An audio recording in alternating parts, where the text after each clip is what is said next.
Khanauri border, Shambhu border, police से झड़प, दिल्ली जाने की जिद, अपनी मांगों को मनवाने के लिए महीनों के महीनों जबरदस्त विरोध प्रदर्शन, आंसू गैस के गोले, पुलिस पर फायरिंग का आरोप, सैकड़ों मौतें। किसान आंदोलन का नाम आते ही कई सवाल बड़ी ही तेजी से जहन में कौंध जाते हैं, पर अब ऐसा लग रहा है कि वही किसान आंदोलन अपनी आखिरी सांसें गिन रहा है।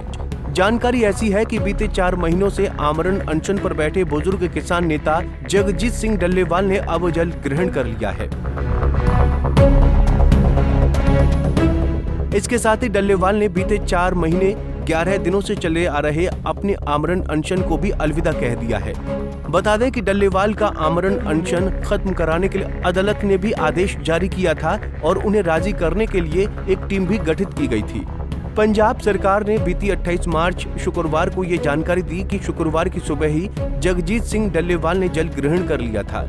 सुप्रीम कोर्ट की जस्टिस सूर्यकांत और जस्टिस NK सिंह की बेंच को पंजाब सरकार की ओर से अटॉर्नी जनरल गुरमिंदर सिंह ने बताया कि खनौरी बॉर्डर और शंभू बॉर्डर से किसानों को हटा दिया गया है। इसके साथ ही उन सभी हाईवेज और सड़कों को खोल दिया गया है जो किसानों के विरोध प्रदर्शन के चलते जाम हो रखे थे। तो वहीं इस एक्शन के बाद और लगभग खत्म होते किसान आंदोलन पर हमेशा की तरह ही एक बार फिर राजनीति हावी हो गई है। यूपी कांग्रेस नेता सुरेंद्र राजपूत ने किसान आंदोलन खत्म करने के पीछे केंद्र की बीजेपी और पंजाब आप की भगवंत सिंह मान सरकार को षड्यंत्रकारी माना है। निश्चित तौर पर देखिए ना, खनौरी बॉर्डर पर जिस तरीके से शांतिपूर्ण तरीके से किसान अपनी मांगों के लिए बैठे थे, वो चाहते थे कि वो दिल्ली जाएं, लेकिन भाजपा की सरकार उन्हें दिल्ली लाने नहीं देना चाहती, किसी सूरत में नहीं। ऐसा लगता है कि जैसे वो देश के दुश्मन है। हमारे अन्नदाताओं को दिल्ली ना आने देना भारतीय जनता पार्टी का एक भयानक कुरूप और किसान विरोधी चेहरा दिखाता है।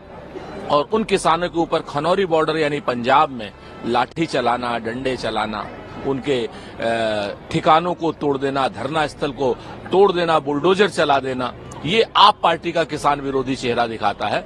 दोनों पार्टियां किसान विरोधी पार्टियां हैं और किसान के विरोध के नाम पर एक दिखती हैं, ऐसा हमारा मानना है। बता दें कि अदालत की बेंच ने डल्लेवाल की तारीफ भी की है। जजों ने कहा कि जगजीत सिंह डल्लेवाल एक अच्छे किसान नेता हैं और उनका कोई इस बीच राजनीतिक एजेंडा नहीं रहा है। बेंच ने आगे कहा कि हम जानते हैं कि कुछ लोग किसानों के मसलों को हल नहीं करना चाहते हैं। हम यहाँ ऐसे ही नहीं बैठे हैं, हमें पूरी स्थिति की जानकारी है। इसके साथ ही अदालत ने पूर्व हाई कोर्ट के जज के नेतृत्व में बनी 3 सदस्यीय समिति को भी आदेश दिया कि वो स्टेटस रिपोर्ट सौंपे। समिति बताए कि आखिर किसानों की मांगों को लेकर अब तक क्या क्या प्रगति हुई है। बेंच ने पंजाब सरकार के DGP और चीफ सेक्रेटरी के खिलाफ अवमानना की कार्यवाही को भी समाप्त कर दिया है। बता दें कि जगजीत सिंह डल्लेवाल को मेडिकल सुविधा प्रदान करने के आदेश का अनुपालन न कर पाने को लेकर पंजाब सरकार के DGP और चीफ सेक्रेटरी के खिलाफ इस अवमानना की कार्यवाही को शुरू किया गया था।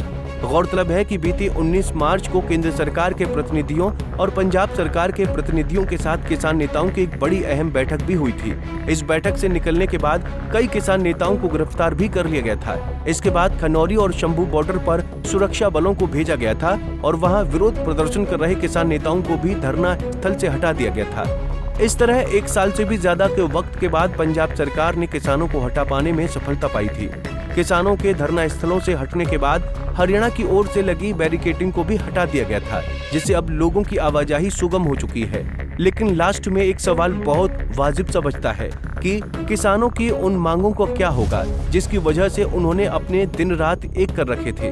क्या इसी दिन के लिए उन्होंने अपना घर द्वार छोड़ा था कि एक दिन पुलिस प्रशासन उन्हें जबरन उन्हें विरोध प्रदर्शन करने से रोक दे। चलो एक वक्त को मान लेते हैं कि सरकार ने ये ठीक भी किया, लेकिन सरकारों को किसानों की उन सभी मांगों पर बड़ी स्पष्टता के साथ अपने पक्ष को रखना चाहिए, जिसकी वजह से उन पर लाठियां भाजी हैं। Bureau report, Punjab Kesari TV. हमसे जुड़े रहने के लिए हमारे YouTube चैनल को सब्सक्राइब करें और नई वीडियो की नोटिफिकेशन के लिए बेल आइकॉन को दबाएं।